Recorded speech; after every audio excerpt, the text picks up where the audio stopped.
How's it going? Okay, here we go.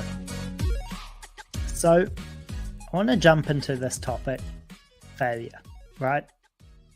This came about because I was talking to someone last week, and it's someone who I really respect, and we were talking about big goals and how we've all failed at something, and often if we want to achieve our big goals, there's lots of little failures along the way, and some people take that in different ways. Some people stop in their tracks, and some people just keep pursuing on that bigger goal, and eventually they get there. So I've sort of reached a stage in my life where I've done a few things and I've achieved some stuff in the background, and every so often, not too many times, but sometimes people ask, "Oh, how's your life so good? Like, how are you able to do all these things, and how have you achieved all the things that you've done?" And it's nice to receive comments like that, but what people don't recognize, or they don't see when they look at what I've got going on now, is how many failures I've had on the way. So I thought I'd just highlight some of them and put things into perspective, and then have a little talk about it. So, um, first of all, I think it's easier to talk about academics because most people know that medicine is a pretty hearty course, and one of the things that makes it so difficult is the screening process, right? There's only a few ways to get in, and it's extremely competitive in order to get into the cohort. So I want to put into perspective my journey, right? I can't talk for anyone else, but how I got into medicine. Okay, so let's go back to my secondary school days.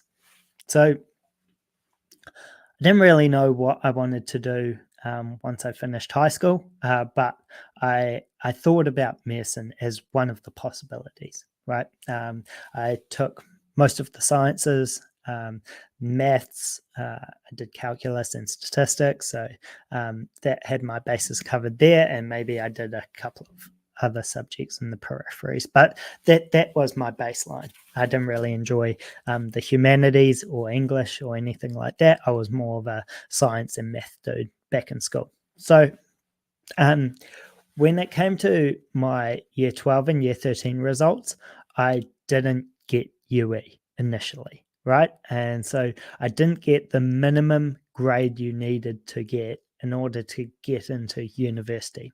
So I actually had to redo one of the assessments to bump up my grade in order to get the minimum mark you need to get into university. So that, I suppose, was failure number one. And that's if we were talking about high school.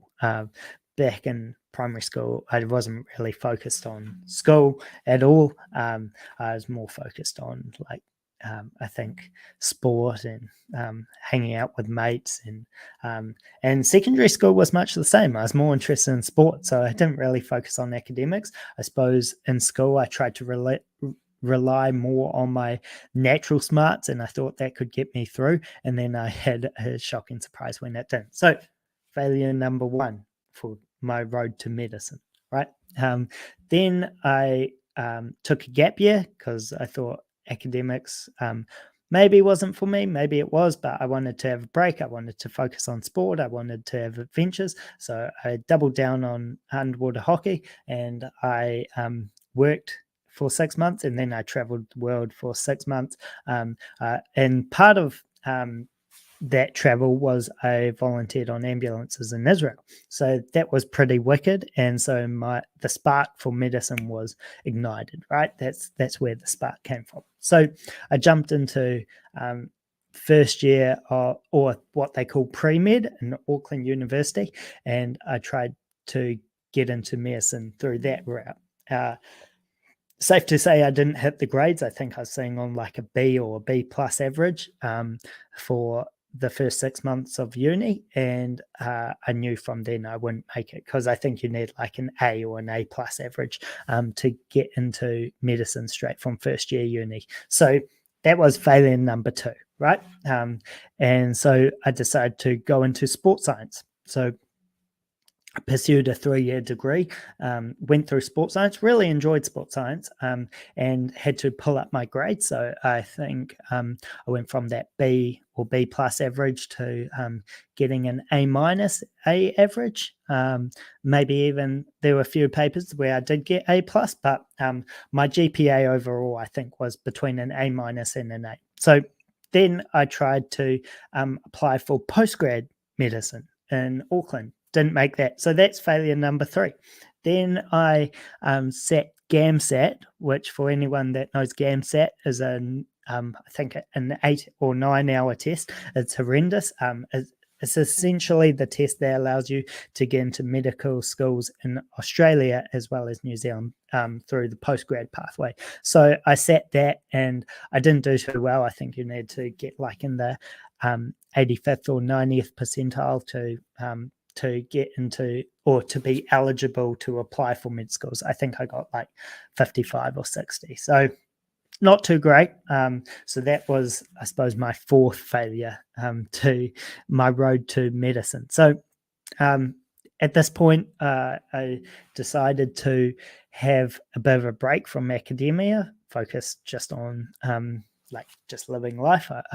I was maybe down for about a couple of weeks, and then I had to re-strategize and move on with my life. So initially I wasn't thinking about medicine again, because I didn't think that would be a possibility. I tried 4 times and didn't really didn't think I'd make it. But then I heard about this program 4 years later. I was thinking what I wanted to do with my life and what goals I wanted to achieve long term, and medicine was still on the radar. So I started to do some research, and I heard about this alternative category, and it was essentially for people who had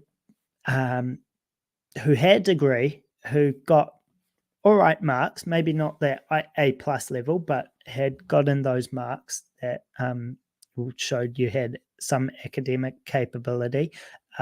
You had to show that you had been doing something with your life for those years you were out of academia, so you had a bit of life experience, and you had to put together a whole application. So a letter of intent, you had to get multiple referees, you had to have a police check, you had to go down to have an interview in front of this panel. I think I had a panel of 5 or 6 people, and then essentially they'd ask you questions and then assess if your answers were in line with the sort of person they'd want in the cohort. So I did all that, jumped through a bunch of hoops, and then waited a month, and a month later they gave me a conditional offer into medicine. So it was a bit of a windy road to get there, but after, I suppose, 4 failures that meant I could have stopped pursuing medicine, that then on the 5th go, I actually got through. So, and that 5th go was actually 10 years later, after the fact that I was thinking about medicine. So this journey took a decade to actually reach medicine, and then there's the whole journey of actually going through medicine. So there's the 3 years of labs and lectures, then the 3 years of clinical placement, which I'm just about to embark on, and that's when you get your initial degree, and then you have your health officer years, you have then you become a registrar, and you get accepted on a program to specialize, to go into whatever specialty that you want to go into, and then you go down the career path. So there's a whole bunch of stuff that people don't know about, and when people focus at the end result, maybe it's not, just think in your mind, maybe that's not the whole story, and it's probably not the first chapter for most people, right? You might see someone and they're achieving great things, and they might be hitting it on the world stage for maybe business, maybe for sport, maybe for whatever. But you're seeing the polished product, right? After probably years of them working towards that thing. So circling back to failure, this guy that I was talking to about a week ago, we were talking about this, and some people, when they fail once, they just stop pursuing the thing that they want, right? And we came to the conclusion that a lot of people limit themselves because of this. They stop and they reorientate their life and decide not to pursue that goal. Now, if that's a goal that you don't want long term, that's fine. Like, it's good to re-strategize and decide, okay, maybe it's time to switch the thinking up and go in a different path. But if it's something you want long term, like, just because you failed once doesn't mean that you can't try again. It also means that you just weren't up to standard that time, right? You can retry things. You can actually push through, go back, take the learnings on board, refine who you are, refine your skill set, and then reapply. Keep pushing through, and eventually you might actually surprise yourself and make it to the other side. I still can't believe that I'm in the medical program. I still can't believe some of the things that I get to do and see and learn. But I definitely don't take it for granted. And I'm actually, in a funny way, glad that it took me a long time to get into medicine, because it allowed me to explore things a little bit more. It allowed me to get different skill sets. It allowed me to rethink and reorientate who I was as a person, what I wanted to do. It also made me realize that medicine doesn't have to be my whole being. If I went into medicine initially, when I was a first year uni student, and I just pursued that path, that's probably all I would have done professionally.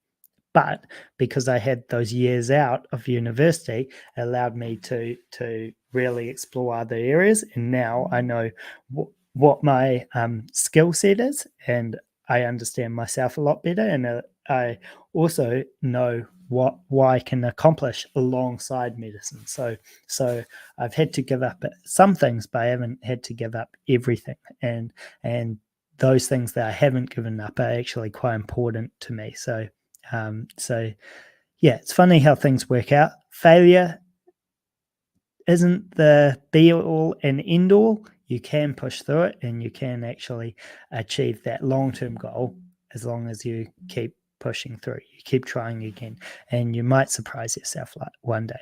So that's all from me. Rant over. Failure, it's all part of the game. If you're trying to achieve high things, then failure could be an outcome, but that doesn't mean that's the final outcome. So that's all from me. Hope everyone has a good day. Peace.